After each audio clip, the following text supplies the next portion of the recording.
Well, hello there, listener. My name is Matthew Renfro, host of The Fro Show, and you're listening to another great Four-Eyed Radio product.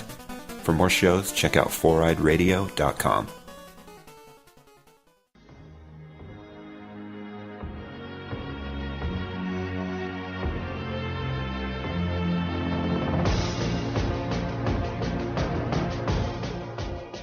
It's your good pal, Steve-O from the 4-Eye Radio Network. I'm here to talk to you about a wonderful designer we all know, Revenge Lover. Illustrates and designs that fit your personality. For samples and inquiries, please visit revengelover.com. And just do yourself a favor and tell them Steve-O sent you. I know it really doesn't count for anything, but, I mean, come on.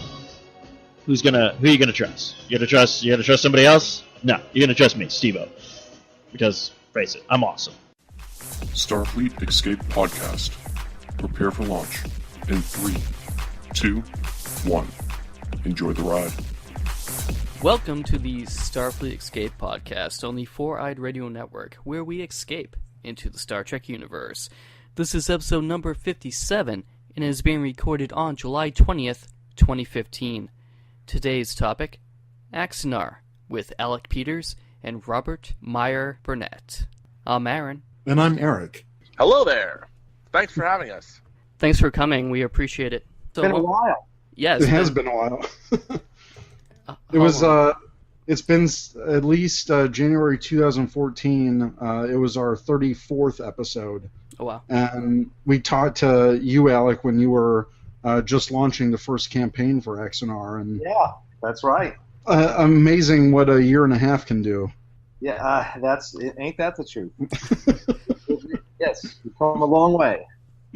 It's been a long, strange journey, but a good journey. All right, so why don't we jump into, you have an IndieGoGo campaign right now. Yes, we do. Right, uh-huh.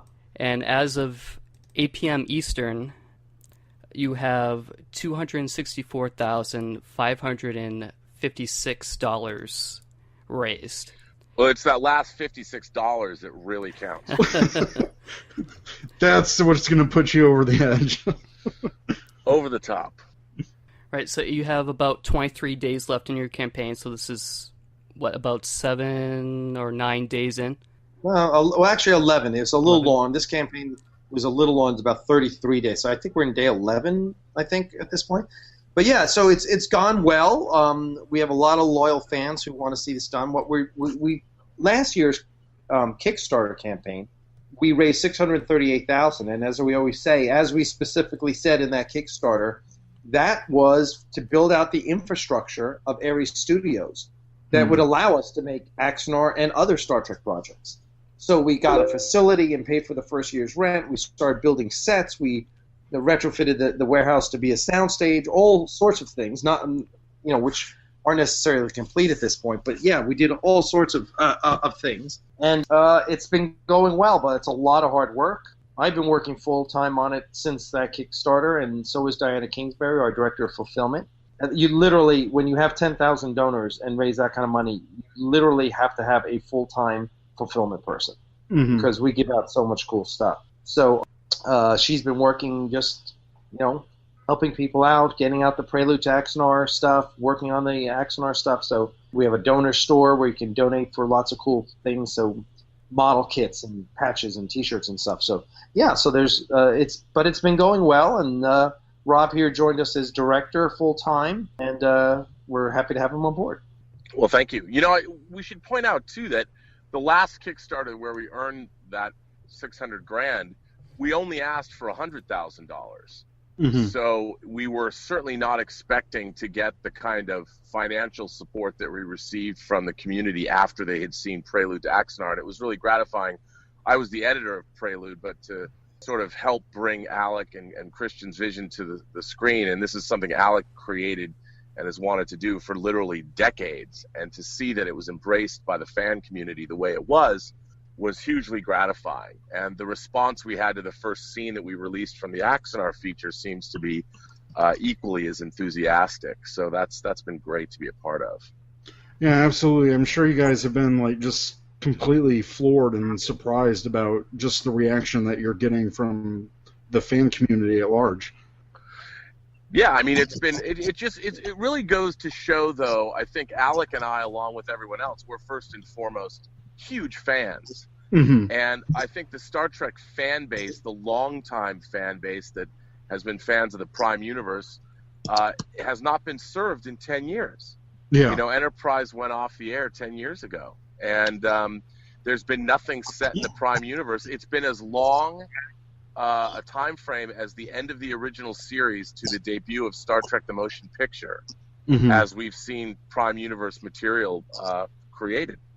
And at least new Prime Universe material that we haven't seen before. I mean, there's obviously Star Trek Phase 2 and Star Trek Continues, but they're sort of showing you things in the same way you've seen them before, whereas we're trying to do something brand new set within the Prime Universe. Mm-hmm.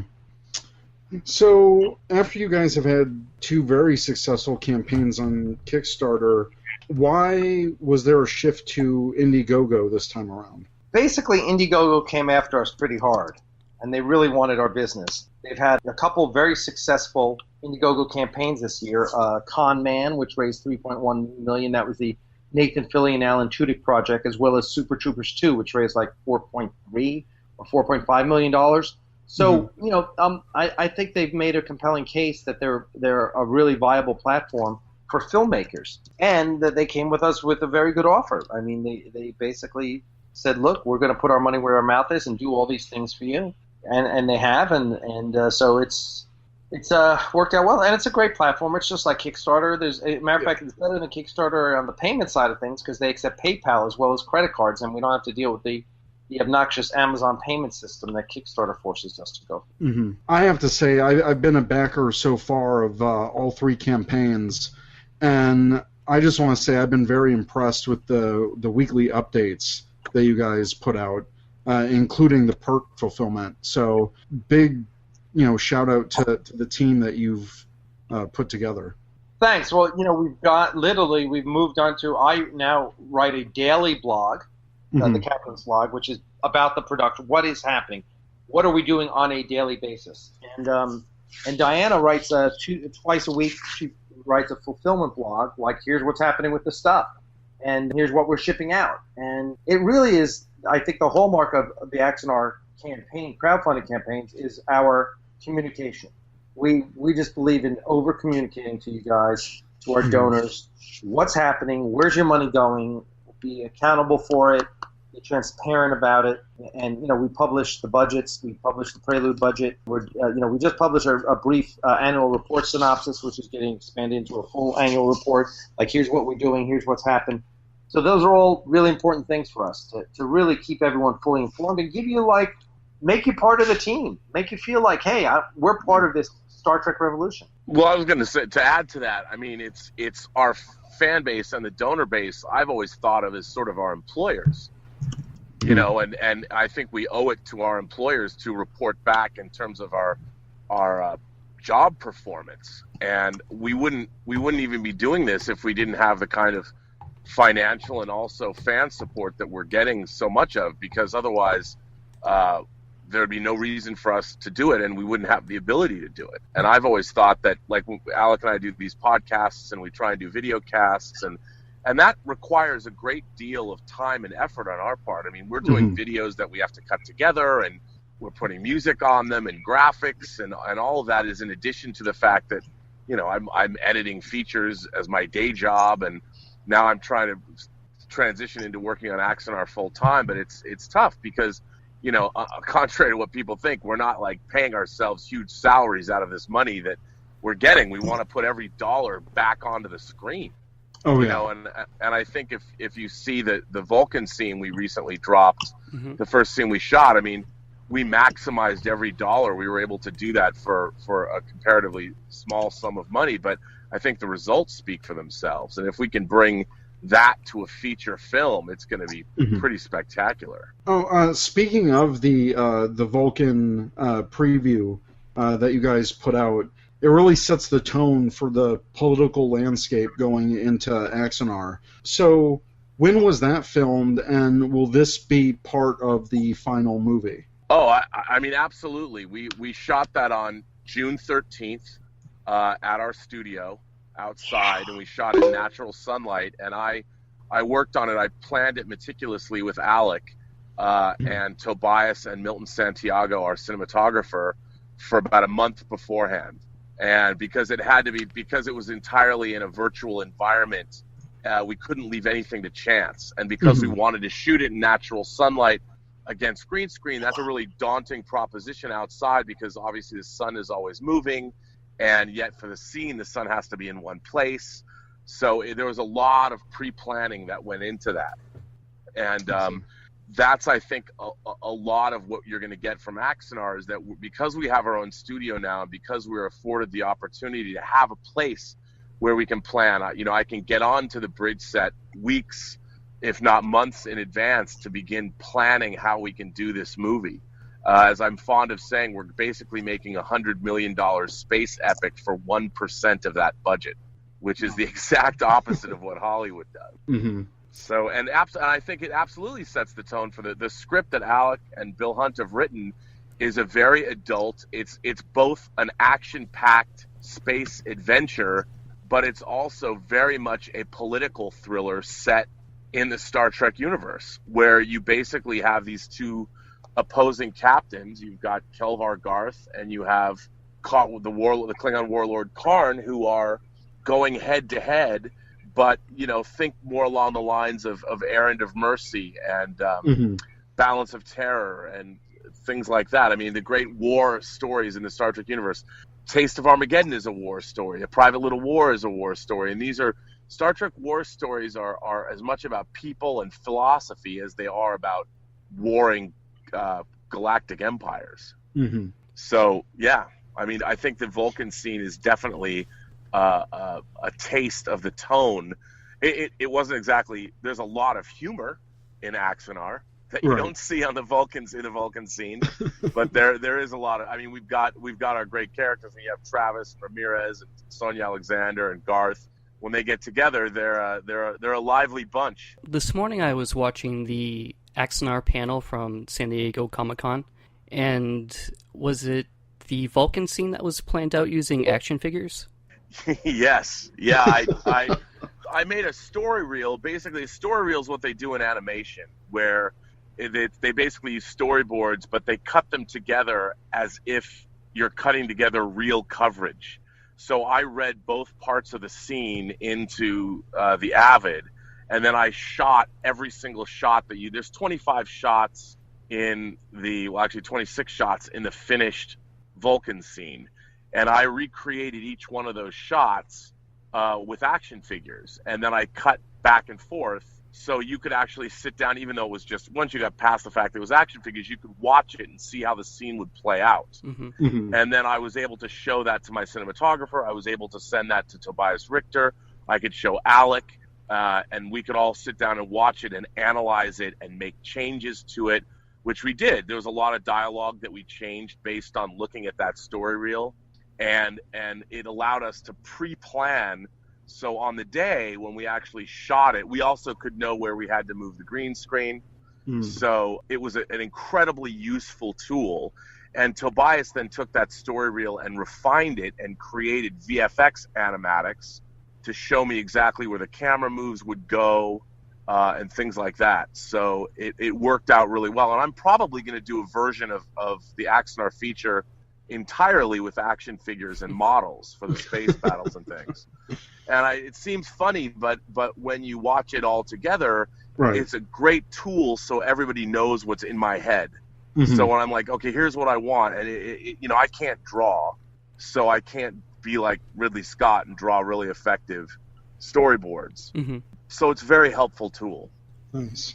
So we talked a little bit earlier about the Aries Studios. So can you tell us more about Aries Studios and maybe what it'll be used for in the future, in addition to Axanar, and what the facility is like? So it's a 16,000 square foot warehouse that we've kind of converted into a soundstage. And it's the whole idea is to give us a base of operations where we're going to build all the sets for Axanar, and then we're going to be able to shoot other Star Trek projects and then other genre projects. Right now we're in discussions to develop another a web series that honestly will be spectacular. We're so excited about it. But we want to keep doing Star Trek. So after Axanar, we have Tales of the 4 Years' War, which is a kind of an anthology kind of like we're actually publishing a book, 4 Years War Anthology, which will basically be the basis for this. So you'll have the 4 Years War Anthology will have 6 stories, one about each character in Prelude to Axanar, and you'll learn about Travis, Sam Travis, and Sonia Alexander, and Ramirez, and Karn, and Sabal, and what are each of them doing during the war outside of Prelude to Axanar or Axanar. And then that'll be a basis for doing a full-fledged movie, Tales of the 4 Years War. Because we asked the fans, after Axanar, what do you want to see? We gave them like 3 options. Tales of the 4 Years War, Robert April and the Early Voyages of the Enterprise, or Captain Pike. So Tales of the 4 Years War came in first. The Romulan Wars was a write-in candidate that came in second. Oh, wow. April came in third, and Pike came in fourth. So it was pretty easy. And Tales of the 4 Year War was the runaway winner. So if people want to see more Axanar, they're going to get it. Very nice. So, getting back to Axanar, when was the decision, or how was the decision made to break it into 4 episodes instead of a 2-hour movie? Well, that is really a funding issue. Okay. It's like we're making a feature film. But if we don't get all the money to make a feature film, then we will break it down by act. We have 4 acts in this roughly 90-page screenplay.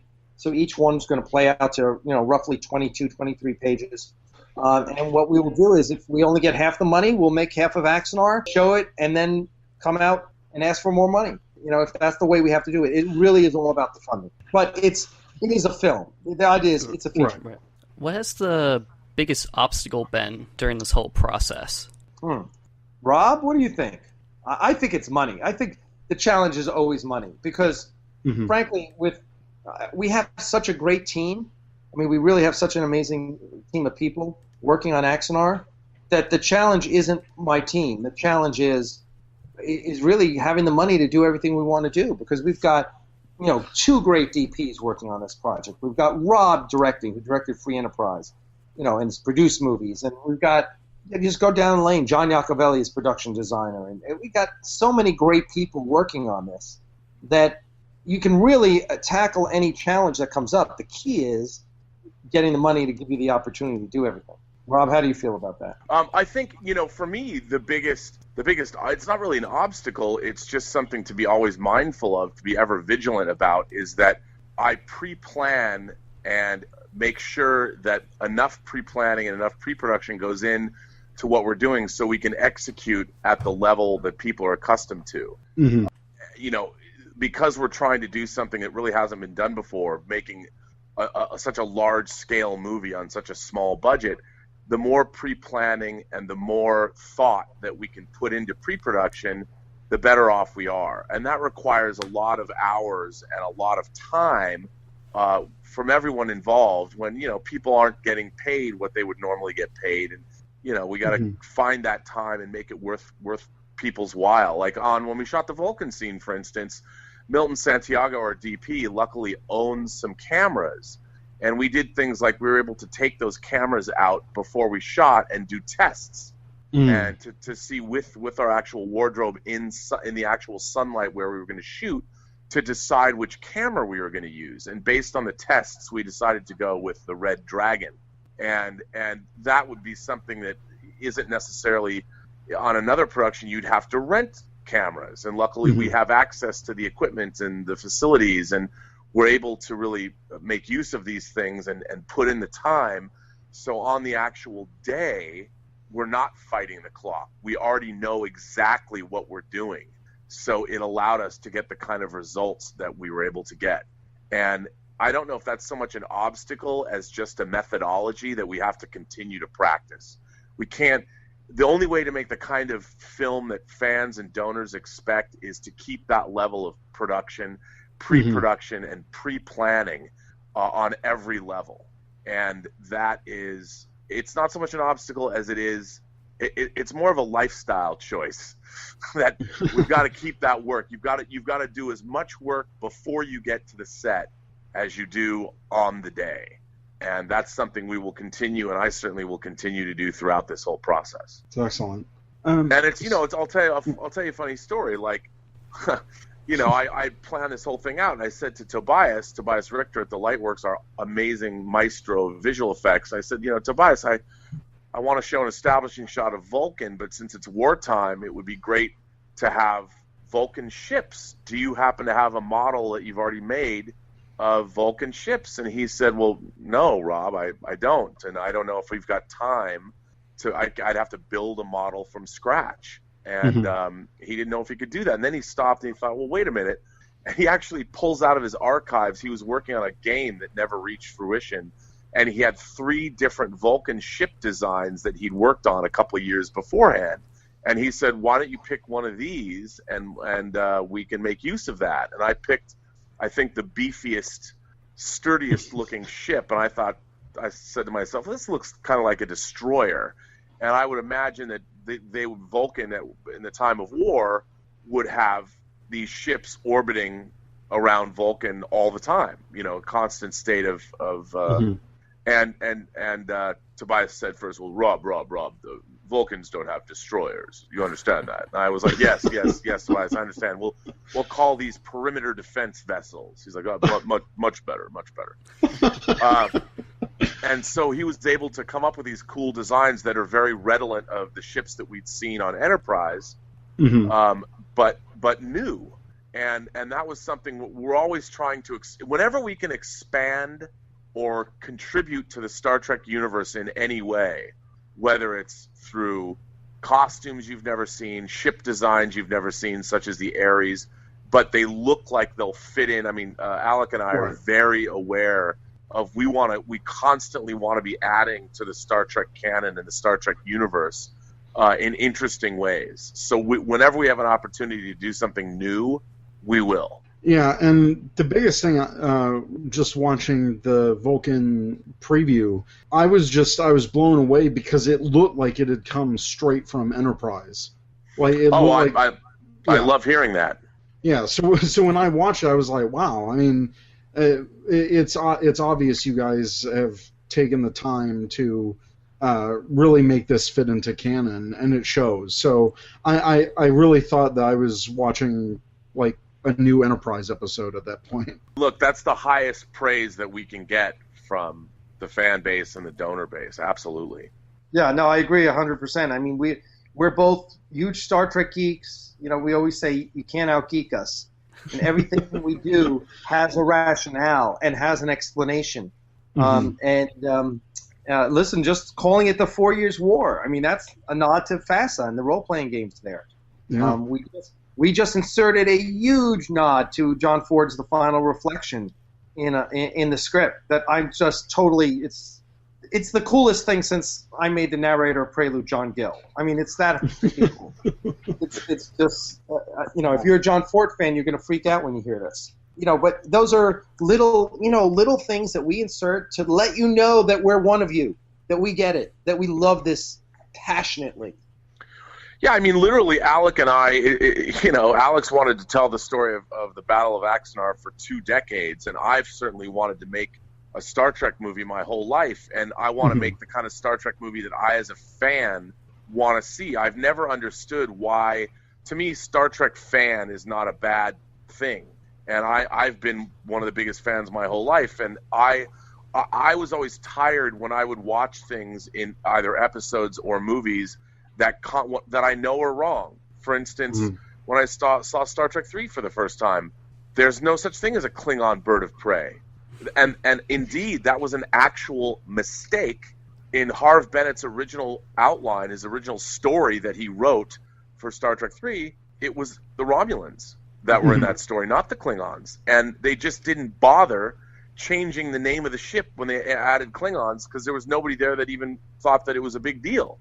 But now, as a lifelong Star Trek fan, when I saw Star Trek 3 in 1984, I'm like, but there's no such thing as a Klingon bird of prey. And now there is. And now we have had to deal with that, and it's just as stupid. When one of the great things is that the Romulan, when you first saw a Romulan ship in Balance of Terror, it was painted with a great bird of prey. And that sort of diminished, in my mind, the Star Trek universe because somebody wasn't thinking. And that will never be the case in Axanar with Alec and myself. Nice. Well, you guys were talking about, the original concept, 25 years ago. Did you ever imagine that would have such an impact in the Star Trek community? Because the amount of funding that you guys have received is testament to the fan base supporting you. Yeah, I listen. We are always overwhelmed by the fan mail we get. Because the fan mail is one. It's overwhelmingly positive.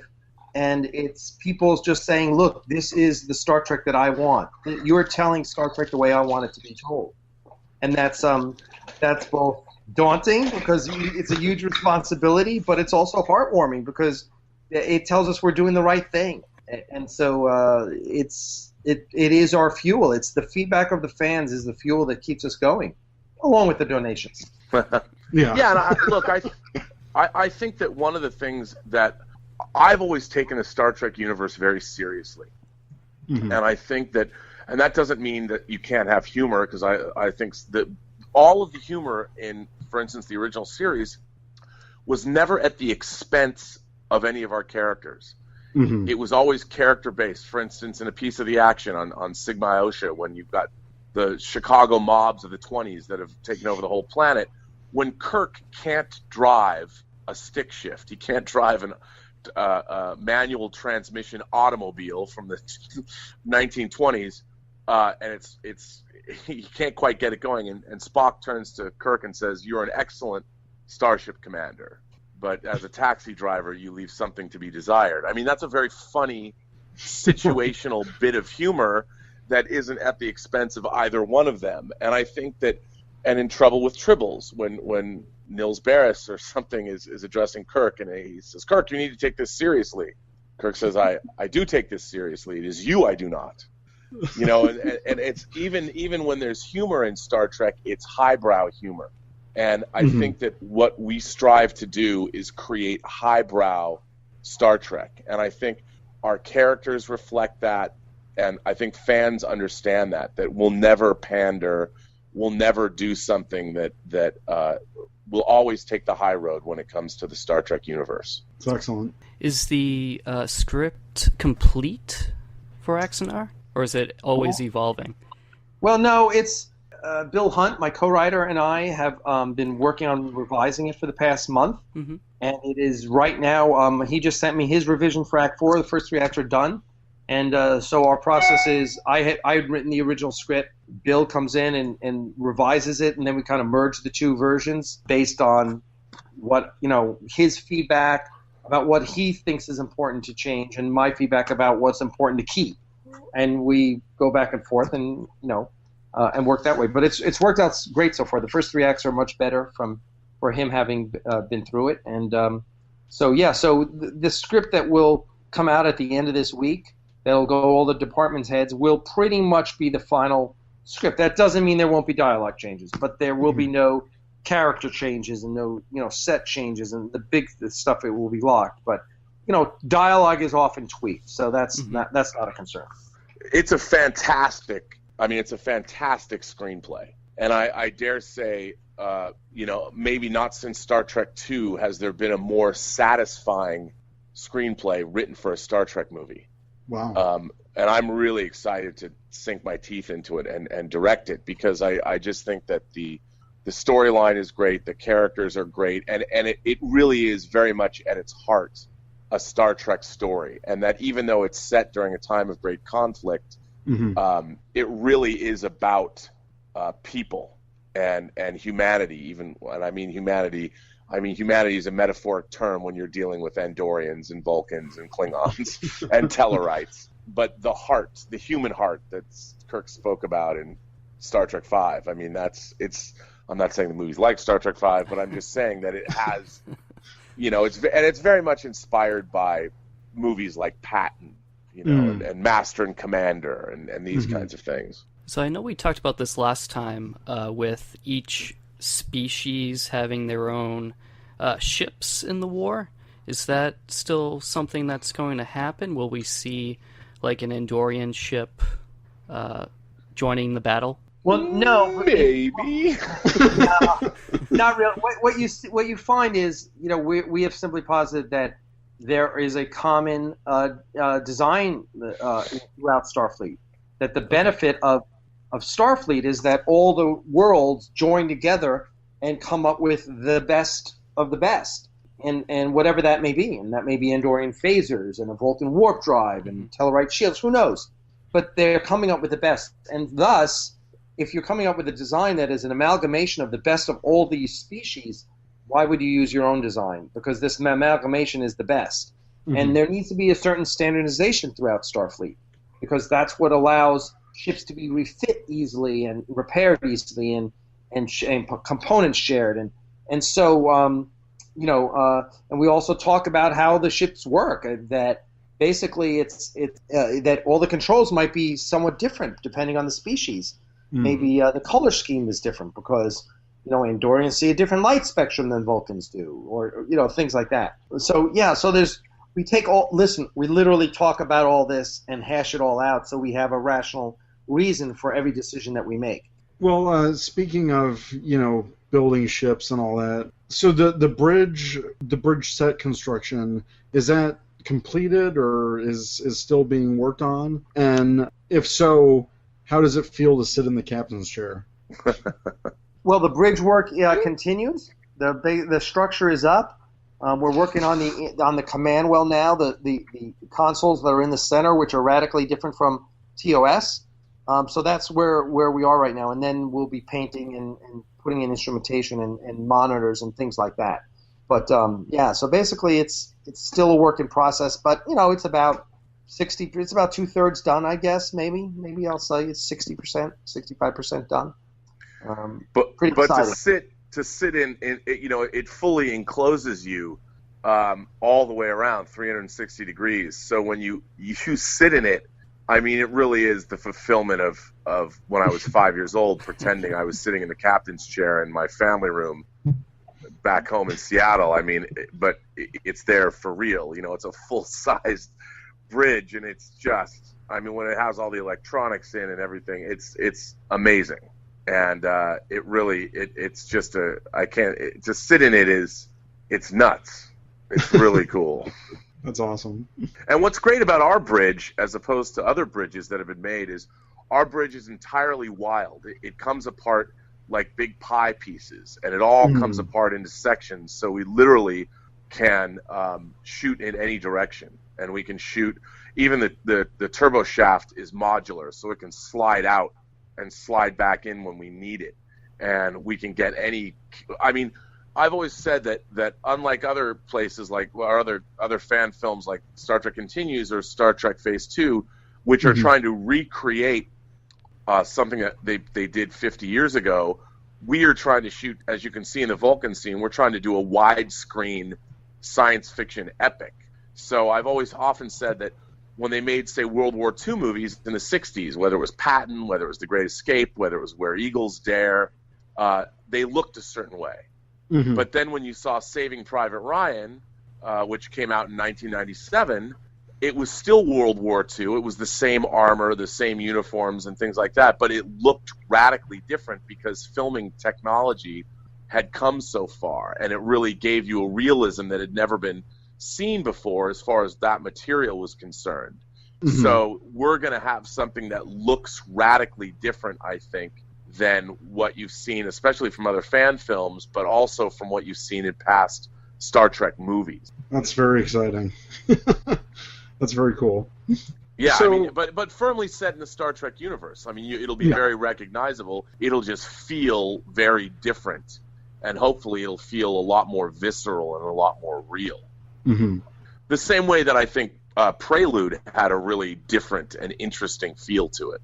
The way it was shot, the way Christian was emulating, his big inspiration was from this Muhammad Ali documentary he had seen. And I thought it really added, for me as the editor on Prelude, it was a lot of fun doing something that was so radically different from what we'd seen before, but still very much set within the Star Trek universe.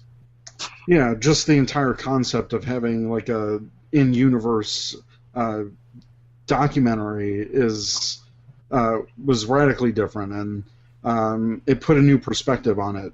Yeah, absolutely. And that was a lot of fun to do. But again, that came out of Alex and Christian's script, and it was great stuff. And those actors, I mean, I could sit there and watch getting the dailies to cut that stuff together. I just sat there and would watch take after take after take and be wildly entertained by them because they were so good and so entertaining. And I mean, they were such great, even though it's funny because Prelude, those characters are just sitting stationary in a chair talking, and yet it's still riveting to listen to them. Absolutely. So what's next for Axonar in terms of maybe any upcoming convention appearances, getting the word out there about Axonar? Sure. There is, first of all, we'll be at Galacticon in Seattle next week. That is, if you're going there, Galacticon is, it started out as a Battlestar Galactica convention, but it is now kind of like an old geek convention, and Star Trek, Firefly, Battlestar, but it's still predominantly Battlestar Galactica. So that's really exciting. So we're excited about that. It's up in Seattle. It's July 31st to August 2nd. We're going up there to Rob Burnett's hometown. Also the hometown of Terry McIntosh, our chief technology officer and co-producer. So we're all going up there. We're excited. We're going to have a great time up there. Hopefully, I think Bill Waters and Marianne Butler, our associate producers, they're coming up as well. Kurt Cox, our wardrobe consultant, he's coming up. So we have a big Axonar contingent there. We have a panel. We have a booth. You get to see us, hang out with us, please. Come drink with us, whatever. It'll be a lot of fun. And after that, Las Vegas Star Trek Convention. We will be there. My company, Protworks, my auction house. We are doing a big Star Trek prop and costume auction with great stuff for all Star Trek fans, all price ranges from $100 to $10,000 and everything in between. So we will be there. We'll have a big presence there. Please come by. Most people like to go to that convention. I know I do. And so Axonar will have a big presence there. So those are the two big ones. And then after that, we're really talking Dragon Con. Oh, wow. Nice. Before we go, I wanted to ask you about the Axonar smartphone app. Aha! Okay. I saw some, I guess, mock-up screenshots. Right. I was wondering if you could divulge any more information of what you can do within the app. The Axonar phone app, yeah. Bill Waters, Aaron Harvey, and Terry McIntosh have been working on that for a couple months. We're totally excited about it. It's going to be super cool. It's a way basically to get content anywhere, anytime. There will be an iPhone and an Android version. Not so sure about a Windows version for you dilettantes who feel the need to keep supporting Microsoft. But there's definitely iPhone and Android app versions.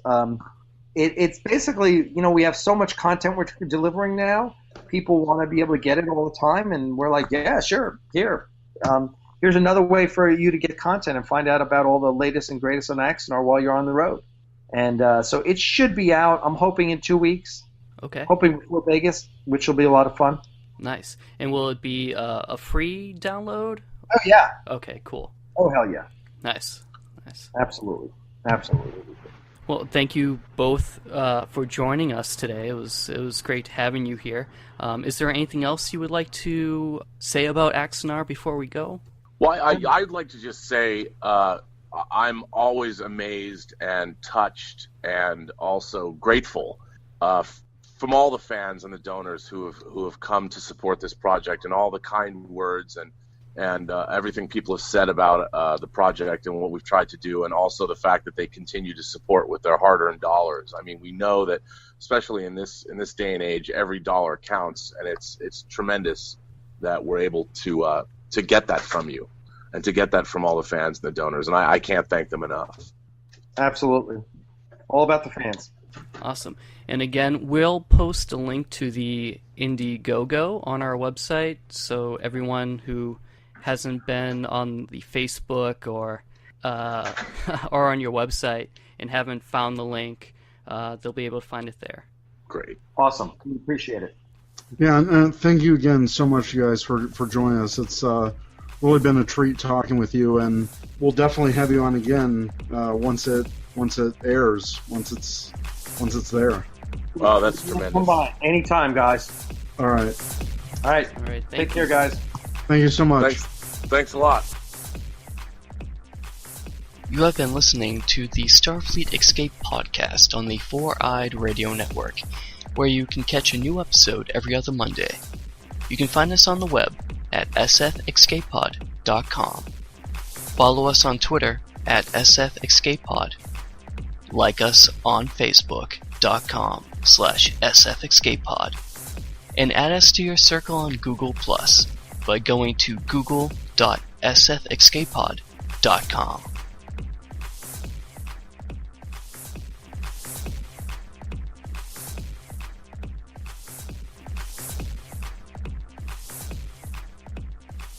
This has been another proud production of the Four-Eyed Radio Network. You want to see more shows, go check out www.foureyedradio.com, you winkers.